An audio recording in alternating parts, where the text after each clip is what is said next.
You're such an unreliable sister. We need to go big for the Christmas party, so we have to make a lot. Order some more appetizers and steaks. That's my sister Chelsea, always bossing me around. I did as Chelsea asked, ordered takeout, and pack up everything. Then, to my overly excited sister and her husband, I said, "Well, I'm heading home now. My name is Taylor, a 32-year-old office worker. I've been married to Orland for a year now. We're really close, and our newlywed life has been truly blissful. But then, after father-in-law passed away due to illness, Orland asked me to move in with my mother-in-law Kyla at his family home. I was really anxious about living together, but Kyla was incredibly kind and quickly eased my worries. She taught me her special recipes and treated me so well. Life with just Orland was fun, but I've come to really enjoy our time as a family of 3. I feel blessed to have married into such a wonderful family and cherish these happy days. However, there's something that worries me. My own family. How's Mom feeling today? Oh, I'm doing really well today. I'm currently at a care facility where my mom lives. My dad passed away about 3 years ago, and since then, Mom had been living with my sister and her husband at our family home.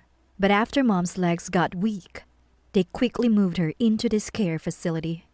What's worse, I only heard about Mom's situation directly from her, not from my sister. Angry that Chelsea hadn't consulted me, I went to talk to her once. Chelsea just got defensive and lashed out irrationally. Your opinion doesn't matter, Taylor. We were the ones living with her after all. Still, you could have at least told me beforehand. Stop nagging. Why don't you take care of her then? I can't. I'm already living with Orland's mother. Then don't complain. Chelsea and I were never that close. She's always been crafty, tricking our parents with her eloquence to get what she wants since we were kids. At times, she even used me to beg our parents for things. I always looked at Chelsea with a cold gaze. Didn't she feel ashamed to go to such lengths to satisfy her desires? Seemingly aware of my cold gaze, Chelsea always snapped at me. So my sister and I used to fight a lot and argue frequently. Dad would always end up scolding both of us. Really, I thought having 2 daughters would make for a quiet and peaceful home. Turns out we're noisier than the neighbors with their 2 boys. I vividly remember Dad grumbling like that. After Chelsea left for college and started living alone, our home became peaceful. However, I feel like we still clash every time we met, especially during Christmas. As adults, Chelsea married before I did. I met her husband for the first time at a family introduction, and he seemed to have a similar personality and aura to Chelsea. Apparently, Chelsea hardly ever visited our parents' house after her marriage. I was already working and living on my own then, so I didn't know much. But I heard from Mom that Chelsea rarely showed her face. A few years later, Chelsea had a son. I met my nephew Stuart for the first time at a Christmas gathering. He was just born and very adorable. Then Dad passed away, and a year after that, I got married. I kept my distance from my sister and her family. We mostly met during Christmas, about once a year. So when I heard Mom was quickly moved to a facility after her legs got weak, my distrust towards my sister and her husband grew significantly. They had said they moved in with Mom to keep her company after Dad's passing. But then, they quickly cast her aside as soon as she needed care. Did Chelsea discuss with you, Mom, about moving you to the facility? No, it was more like she was forced. She said she couldn't do it because of her childcare responsibilities. Her husband agreed and started looking for a facility right away. That's terrible. Was the living situation before your legs got weak just as bad? Mom looked down a bit down when I asked. Yes, even when you scolded her. Chelsea always dumped all the housework on me. She even left Stuart scared to me. I was getting tired, so maybe moving to the facility was for the best. Mom. It saddened me to hear Mom had been through so much. After Dad died, Chelsea inherited a family home. I wondered if my sister and her husband had been waiting to take over the house, to live rent-free, and to get rid of Mom. The nuisance. It seemed like something Chelsea would do. She will always prioritize herself first. I visited Mom regularly at the facility, but Chelsea hadn't shown her face even once. She probably didn't care much about our parents. In fact, Chelsea didn't seem too distraught even when Dad died. But when it came to the funeral and inheritance, she and her husband were very proactive. The heirs were Mom and us sisters, but Chelsea's husband kept butting in. Though Dad's estate wasn't much, just the family land and house, they repeatedly suggested that Mom and Chelsea should inherit it. "I'll take care of Mom, so let's live together," Chelsea had said, convincing Mom. Mom asked me what I thought, and honestly, I didn't mind who inherited the house. If Chelsea was willing to take care of Mom, I was okay with her inheriting it. After I shared my thoughts, Mom agreed, and we decided to let Chelsea inherit the land and house. My sister and her husband, quite different from how they were during the funeral, efficiently prepared for the inheritance and completed the process quickly. Then they moved into our family home and started living together. It seemed more about acquiring the house than living with Mom, but I was glad Mom wouldn't have to live alone in her old age. However, living with my sister and her husband turned out to be a nightmare for Mom. When I visited home, like during Christmas, Mom would always express her dissatisfaction when we were alone. Apparently, Chelsea, though a homemaker, dumped all the household chores on Mom and even had her take care of her son. Mom had to take Stuart to and from daycare and play with him. "I'm already 68 and getting weaker. Chelsea does nothing, leaving Stuart to me and going out during the day. Such a thing." I trusted Chelsea to take care of Mom, but at that time, I had just started living with Kyla, so I couldn't live with Mom myself. I thought I needed to talk to Chelsea and ask her at least to take care of her own son. Putting all the burden on Mom isn't right. But Chelsea irrationally lashed out. "Huh? We're living together to help her out. Mom should do at least that much. You don't have kids, Taylor. You don't know how hard parenting is. A childless housewife shouldn't interfere." "That's no way to talk. You said you'd take care of Mom, but it looks like she's the one taking care of you. Don't twist the conversation and attack me." Chelsea, red-faced with anger, yelled even more. "Shut up! You're always so argumentative and annoying. If you don't like how I do things, stay out of it." With that, she forced me out of the house. I hadn't even come to see her in the first place. Since then, it's been hard for me to return home. So I kept in touch with Mom over the phone. One day, she told me she had moved into a care facility. I was furious that Chelsea hadn't consulted me, and we had another fight. Our relationship, already strained, was at its worst. I visited Mom regularly at the facility, but Chelsea never did. Thankfully, the care facility seemed to be of good quality, and Mom was living comfortably. Her pension was enough to cover the expenses. It was probably more peaceful and less burdensome for her than being saddled with household chores and childcare. So I continued my days, keeping an eye on Mom's condition. Then I unexpectedly received a call from Chelsea. I was on edge. It's rare for Chelsea to call. I had a bad feeling. Was she going to ask for something troublesome? Or had something happened to Mom? With tension, I answered the phone. "Hello, what's up?" Chelsea started talking in an annoyed tone. "I'm bringing Mom back to the family home for Christmas. So Taylor, help me with the caregiving." "Wait, what do you mean?" "Mom wants to spend Christmas at home. My husband and I are too busy. So you help Mom, okay?" I was surprised by this sudden request. "All right then, thanks." "Wait, hang on." And just like that, the call ended. I thought about how self-centered Chelsea always is, but decided to check with Mom anyway. When I visited her at the facility, "Yes, Chelsea suggested it. I thought it would be nice to spend some time in that house again," Mom said. It sounded like Chelsea had made it seem like Mom wanted to return. But maybe she was just embarrassed to admit it was her idea. I felt happy, thinking Chelsea did care about Mom after all. So I decided to join in and take care of Mom. Orlan and Kyla smiled and told me to go. So I prepared to visit my family home for the first time in a while. And then Christmas came.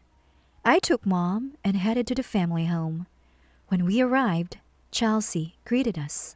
Good to see you. Once you put down the luggage, could you help with some things? Chelsea said as she let us in. Sure, what do you need help with? To my surprise, Chelsea demanded. Could you start by cleaning all the rooms? All of them? I exclaimed in shock. Chelsea with a cold gaze. I told you we're busy, didn't I? She retorted. Although I had my reservations, I decided to comply quietly, considering I had brought Mom here, and it was now my sister's house. As I started cleaning earnestly, Stuart began to interfere. He started messing up the areas I had just cleaned. Could you please stop that? Why? I'm just playing. It's troublesome if you mess up what I've just cleaned. Stuart continued to make a mess, unconcerned. The house was large, and cleaning was already challenging. Increasing the workload was the last thing I needed. So I spoke to him a bit more firmly. Can't you understand when I say stop? If you don't behave, I'll get angry. Then Stuart started crying loudly. Chelsea rushed over and yelled at me. What are you doing making him cry? I can't believe this. Well, he's messing up the place I just cleaned. Kids makes messes, you know? That's what they do. This is why people without children just don't get it. I was infuriated by Chelsea's condescending attitude. But then Mom, I'll take care of Stuart, she said, stepping in between us. But Mom, hit your legs. You shouldn't. It's fine. I have a secret trick to keep Stuart quiet. Mom took out some snacks and comics from her bag and handed them to Stuart, who happily started eating and reading. Chelsea warned me. If you make him cry again, he'll have me to answer to. And then she left. Relieved, I resumed cleaning and finally finished, exhausted. Next, Chelsea handed me a note with a list of groceries. Go, buy everything on this list. Excuse me? Hurry up, before the relatives arrive. What? I was taken aback. Wait a minute. Are relatives coming too? Yes, they are. Is there a problem? We've never done this before. I thought it was just going to be our family. It's none of your business, Taylor. From now on, we're hosting lavish parties with relatives. It will boost our reputation. Is it okay to have Mom around so many people? She's not strong, you know. It might be too much for her. Chelsea snapped at me. Oh, stop it. I'm in charge of this house. Just do as you are told. I invited Mom to show the relatives how well I'm taking care of her. What? We lived with her, so it's only right we create an opportunity to be praised for it. I was shocked. She invited Mom from the care facility just for that? Can you just get moving? You're so slow, Taylor. Seriously, you're such a useless sister. We need to go big for the Christmas party, so make sure to buy plenty. Appetizers and steaks and get them from a department store or something. Chelsea ordered me around and then left the room. I was speechless. She wasn't thinking of Mom at all. She just wanted to use Mom to get praise from others. When I went to find Chelsea, she was lounging on the living room sofa, watching TV. She was making me work while planning to take all the credit herself. I suddenly felt everything was ridiculous. Being used like this, neither Mom nor I would be happy. I'd probably just be worked to the bone during the party. When I quietly told Mom what Chelsea had said, she was shocked. I thought I'd get to relax. I haven't mingled with relatives in years, and it makes me uneasy. And Chelsea invited me just for this. Mom, let's go back home today. I'll call Orland. I immediately phoned Orland and asked if it was okay to bring Mom to our place. After explaining, Orland and Kyla agreed. Of course, come over, Kyla said. Let's go back now, Mom. I ordered appetizers and steaks as Chelsea instructed and pack up. I could hear my sister and her husband and Stuart chatting in the living room. We're having a feast today. Lots of appetizers and steaks. Yay, awesome. I can drink lots of beer too. Leaving everything to me and expecting to have fun is not how the world works. After packing, I put the bags in the car and helped Mom inside. Then I went back inside and headed to the living room. To my overly excited sister and her husband, I said, "Well, I'm heading home now." What? Wait, Taylor. What are you talking about? What about the cooking? The appetizers? You should do what you were asked to. Chelsea berated me. Don't worry. I've ordered the appetizers and steaks as you asked. This made Chelsea a bit quieter. But who will take care of Mom? I asked you to look after her. Don't worry, Mom's already in the car. Wait, what? That makes no sense. I need to show the relatives I'm taking care of Mom. What's the point of lying? Even without Mom and me, you can still enjoy your lavish party, right? Chelsea's face turned red with anger. Why are you speaking so formally all of a sudden, Taylor? Bring Mom back right now. I won't return her until after the party. Faced with Chelsea's unreasonable anger, I firmly told her, "Please, don't use Mom and me for your convenience. We're cutting ties with you." With that, I left the house and got into the car. My sister and her husband stood there, faces pale, watching me. We then headed to my in-laws' house. Orland and Kyla warmly welcomed Mom. "I hope you don't mind eating what I've made. We have beef stew and appetizers." Despite her modesty, Kyla's cooking is quite delicious. Mom, visibly moved, said, "Oh, this is delicious," as she enjoyed the appetizers. Mom and Kyla, being close in age, got along very well. I thought to myself that I should have brought Mom here from the start. I saw dozens of calls from Chelsea on my phone, but I didn't want to deal with her that day. So I turned off my mobile and enjoyed the party with the four of us. Then, after the New Year, my sister and her husband suddenly showed up at my in-laws' place. Taylor, what have you done? Why didn't you pay for the appetizers and steaks? They were angry about the bill for the food I had ordered. Because of you, Taylor, we had to pay a bill of $2,000. Pay us back right now. They demanded unreasonably. I calmly responded, "I only ordered because you asked me to. Since I didn't attend, I don't owe you anything, right?" Shut up. We don't want to suffer this loss. You're my sister, so you should listen to me. Chelsea was unreasonable again. Then Mom spoke up. Enough, Chelsea. You're hopeless. Taylor worked hard cleaning the house, even though you two weren't getting along. Yet you never thank her and try to get praise without doing anything. You should be ashamed. Even before I went to the facility, you persuaded me to let you inherit the house, promising to take care of me. But then you did nothing and dumped all the chores and childcare on me.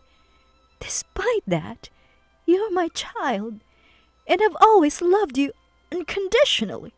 But when I hurt my legs, you quickly put me in a facility. You haven't even visited me once in almost a year. Taylor and I are done with you. We've told all the relatives and neighbors about your behavior." What? The relatives said they won't go to your place anymore. And you know how the neighbors love to gossip. Some of your old classmates live in the area too. I'm sure they know all about this soon. That's unbelievable. Don't think everything will always go your way. People who mistreat others end up being treated the same way. Maybe it's time for you to reflect on yourself, Chelsea. But we won't have anything to do with you anymore. My sister and her husband were ashen-faced. Orland then delivered the final blow. "Can you leave now? If you come back uninvited, we won't hesitate to call the police." Hearing police, they hurriedly left. The gossip of police involvement would make it impossible for them to live in that house anymore. The neighbors reportedly avoid them now. Chelsea has become reclusive, but I feel no sympathy. It's her own doing. Meanwhile, I live happily with Orland and Kyla, regularly visiting Mom at the facility. She has made many friends there and says she's happier than when she was at home. I'm committed to cherishing my family and living each day with them.